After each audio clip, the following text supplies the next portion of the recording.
கதை ஆரம்பம். ஹிஷின்னு ஒரு கூட்டம், சின்னு ஒரு இளைஞன் தலைமையில. ஒரு நாள் அவங்க முகாமில ஓய்வு எடுத்துட்டு இருந்தாங்க. அப்போ எதிர்பாராத சம்பவம். படைவீரர்கள் தாக்குறதுக்கு பதிலா ஹோகன்னு ஒரு முதியவர் தாக்குதல். இந்த முதியவர் போர்க்கடவுள்னு சொல்லிக்கிறாரு. சின் அவன் தோழன் கியோகாய் இரண்டாவது தலைவன். போர் ஆரம்பிச்சாச்சு.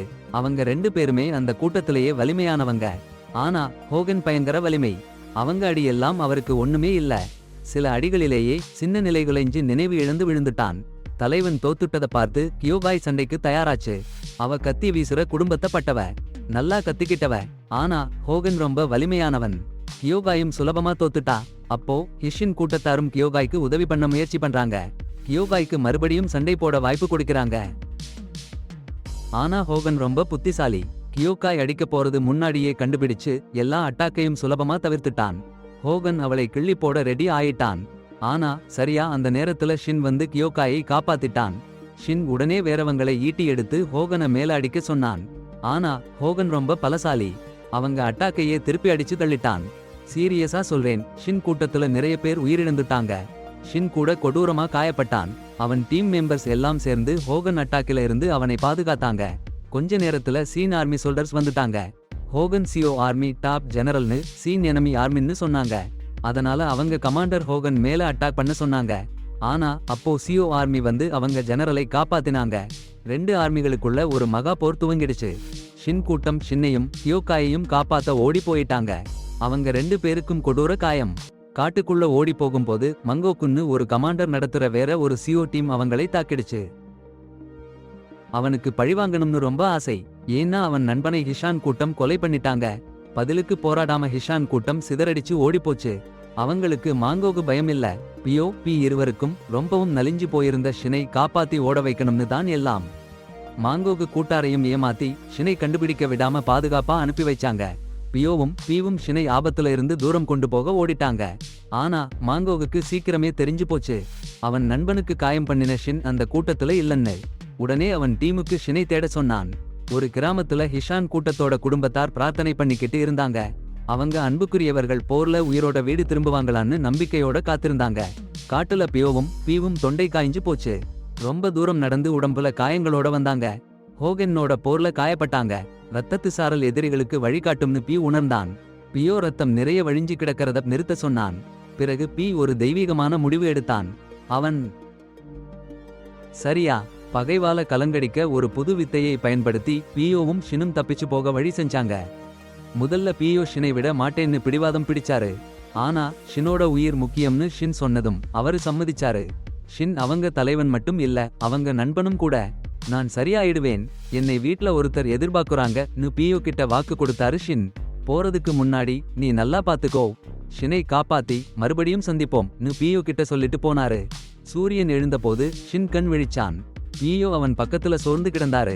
ஹோகன் எப்படின்னு ஷின் கேட்டான். ஆனா பகைவால பத்தி பியோ சொல்ல மாட்டேன்னு தட்டி கழிச்சிட்டாரு. அவன் ஷினோட பெரிய ஜெனராலா ஆகணும்னு இருக்கிற கனவு பத்தி பேச ஆரம்பிச்சாரு. உன் கனவு நிறைவேற போகுது. நீ தலைவன் இருந்தாலும் இல்லன்னாலும் உன்னை காப்பாத்த எல்லாரும் உயிரையே கொடுக்க ரெடியா இருக்காங்கன்னு சொல்லி ஷினை ஆச்சரியப்படுத்தினாரு.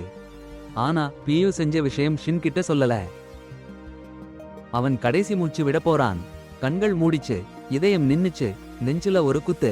தொலைவில இருக்கிற ஊர்ல பியோட பொண்டாட்டி யூரிக்கு என்னமோ ஒரு விஷயம் தெரிஞ்சிச்சு. பியோட குரல் காதில விழுந்தது. சாரின்னு சொல்ற மாதிரி. கண்ணீர் கடலாயிடுச்சு. அவங்க கணவன் போயிட்டான்னு தெரிஞ்சிச்சு. ஷின்னுக்கு உள்ளுக்குள்ள கல்லு கிடைய ஆயிடுச்சு. அவன் நல்ல நண்பன் போயிட்டான்னு தெரிஞ்சு துக்கம் தாங்க முடியல. அடுத்த நாள் காட்டுல திரும்பவும் சேர்ந்தாங்க. பியோ உயிரோட இருந்தான். கியோகாயும் அவங்க கூட்டமும் காப்பாத்திட்டாங்க. ஷின்னையும் பியோவையும் தேடிட்டு இருந்தப்போ ஷின் பியோவை தாக்கிட்டு வந்தான். எல்லாருக்கும் சந்தோஷம். ஷின் உயிரோட இருக்கான். ஆனா அடுத்த நொடி சோகம். பியோ போயிட்டான். அவன் அண்ணன் போன துக்கத்துல வலுவா இருக்க முயற்சி பண்ணான். ஆனா அவனால மறைக்க முடியல. அவ்வளவு நண்பர்களை போகட்டும்னு என்ன துக்கம். சின்னா ஒரு சத்தியம் பண்ணிக்கிட்டான், ஹோகன் மேல பழிவாங்கணும்னு. அப்புறம் அவனுக்கு ஹோகனோட அபார பலம் எப்படி வந்ததுன்னு சொன்னாங்க. பல வருஷ கடுமையான பயிற்சி.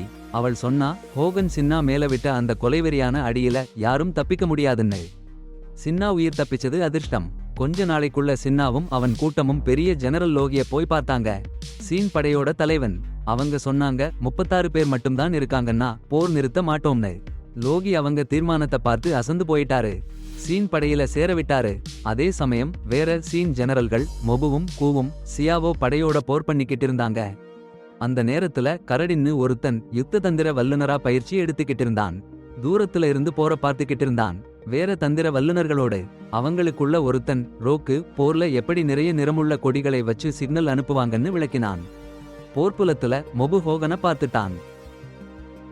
ஹூ ஓட எச்சரிக்கை காத்திருந்தாலும் போர்ப்படை கூட்டத்தோட ஹோகனை சந்திக்க ஷியாங் நகரம் புறப்பட்டான். அதுதான் சீனா ராஜதானி. அந்த இளம் ராஜா யோடா என்னும் பெண்மணியை வரவேற்றான். அவன் பழைய தோழி, யோடா மலை சார்கார அமைப்போட தலைவி. முன்னாலேயே இளம் ராஜா அவன் அண்ணன் சீக்கினை எதிர்த்து போராட உதவியவள். அதே நேரத்துல போர்க்களத்துல மோபு ஒருத்தனை குதிரையிலிருந்து தள்ளிவிட்டான். கூ நினைச்சான் ஹோகனை மோபு அடிச்சு போட்டான்னு. ஆனா மோபு சொன்னான் அது போலி ஹோகான், ஏமாத்த அனுப்பப்பட்டவன். அதே நேரம் ஷியா ராணுவம் வரவும் வந்தது. மோபு கூட்டத்தை சுத்தி வளைச்சிடுச்சு. அரண்மனையிலே யோடா இசாய்க்கு வடக்கே இருக்கிற காட்டு மக்கள் பத்தி சொன்னா. அந்த காட்டு மக்களுக்கு அபார பலமும் போர் திறமையும், சீன ராணுவத்தை விட அதிகமான வீரர்கள். அந்த பலத்தால சீனா ஷியா இந்த 3 ராஜ்யங்களும் அந்த காட்டு மக்களை தடுக்க பெரிய சுவர்கள் கட்டினாங்க. யோடா அவள் படையோட எல்லைக்கு போனாங்கன்னா 1,00,000 பாரபாரியன் போர் வீரர்கள் ஏற்கனவே சாதி போயிட்டாங்க. அட போங்கடா கொடுமை. ஒரு பாரபாரியன் உயிரோட இருந்தான். அவன் சொன்னான் சியோ படை தாக்கிச்சுன்னு. அப்போ ராஜ்ய ஆலோசகர் எங்களுக்கு எதுவும் தெரியாதுன்னு சொன்னாரு. நான் கிளப்பிவிட்டேன். சியோ படையில ஒரு சக்தி வாய்ந்த தலைவன் மறைஞ்சிருக்கான். ரகசியமா படை அமைச்சிருக்கான் எதிரிகளை அழிக்க. ஏனா சம்மதிச்சா? சும்மா புத்திசாலித்தனம் இல்ல, ரொம்ப கொடூரம். அற்புதமா ஒரு திட்டம். அதெல்லாம் ஒரு புத்திசாலி தந்திரக்காரன் தான் பண்ணிருக்கான். அவனுக்கு இருதயமே இல்ல. இசா கேட்டா யாருன்னு யோடன் சொன்னான். ரோகு. ரோகு எலியார்கட்டின் தொலைவிலிருந்து போரை பார்த்துட்டு இருந்தான். சட்டென்று சில சியோ போர் வீரர்கள் வந்து ரோகுக்கு வணங்கினாங்க. ரோகுதான் தலைவன். சியோவோட 3 பெரிய தலைவர்களில் ஒருத்தன். ரகசிய திட்டத்தோட மூளை. படையினர் 1,00,000 வீரர்களை எதிர்த்து வென்றார்கள். ரோகுவும் அவன் படை வீரர்களும் சியாவோ படைக்கும் சேர தயாராகி இருந்த நேரத்தில் ஓகி தன் படையோடு வந்தான். அவன் தளபதி டோ வை சில வீரர்களோடு சோசோன்னு ஒரு சியாவோ தளபதியை தாக்க சொன்னான். அப்புறம் மொபு கூ இவங்களுக்கு ஷின் அவன் படை உதவி பண்றாங்கன்னு சொன்னான். சியாவோ படை எவ்வளவு பெரியதா இருந்தாலும் ஷின் அவங்க படை பயந்ததா இல்ல. ஓகி மேல நம்பிக்கையா இருந்து போர் பண்ண ரெடியா இருந்தாங்க. டோவும் ஷின்னும் தலைமை தாங்கி போர் பண்ண ஆரம்பிச்சாங்க. ஓகி நேரா சோசோ முகாம் கிட்ட போனான். அவனையும் அவன் படையையும் தோற்கடிக்க. சோசோக்கு பயம் வந்துடுச்சு. ஓகி அவன் போர் திட்டத்தை கண்டுபிடிச்சிட்டானான்னு யோசிச்சான். போர் நடுவுல ஓகியை ஹோகன் எதிர்த்தான். ஹோகன் நீண்ட நாட்களாக ஓகியை வேட்டையாடிட்டு இருந்தான். ஓகியை சிறந்த போர் வீரராவே பார்த்தான். அப்போதான் சியாவோ படை தங்களோட ராஜகொடிகளை உயர்த்தினாங்க. ஹோகனும் 3 பெரிய தலைவர்களில் ஒருத்தர்னு தெரிஞ்சிச்சு. போர்முனை அமைதியாயிடுச்சு. ஓகி ஹோகன் முகமா நின்னுச்சு. 9 வருஷத்துக்கு மேலான பகை. அதுவும் அரண்மனையிலேந்து ஆரம்பிச்ச பகை. இசாய் அவன் ஆலோசகர்கிட்ட ஓகி ஹோகன் கதை என்னன்னு கியோன்னு ஒரு பொண்ணு ஜெனரல் இருந்தாங்க, அவங்களோட சம்பந்தம் என்னன்னு கேட்டான். ஆலோசகர் ஷுனான் 20 வருஷத்துக்கு முன்னாடி நடந்த கதைய சொன்னான். அவன் முதல் தடவை கியோவை போர்முனைக்கு போறப்போ சந்திச்சான்னு சொன்னான். அப்ப கியோ ஓகிக்கு உதவியாளரா இருந்தா. அவள் சண்டையில ரொம்ப வல்லவள், சூப்பரான தந்திரக்காரி. அவள் காலத்திலேயே சிறந்த தளபதிகளில் ஒருத்தி.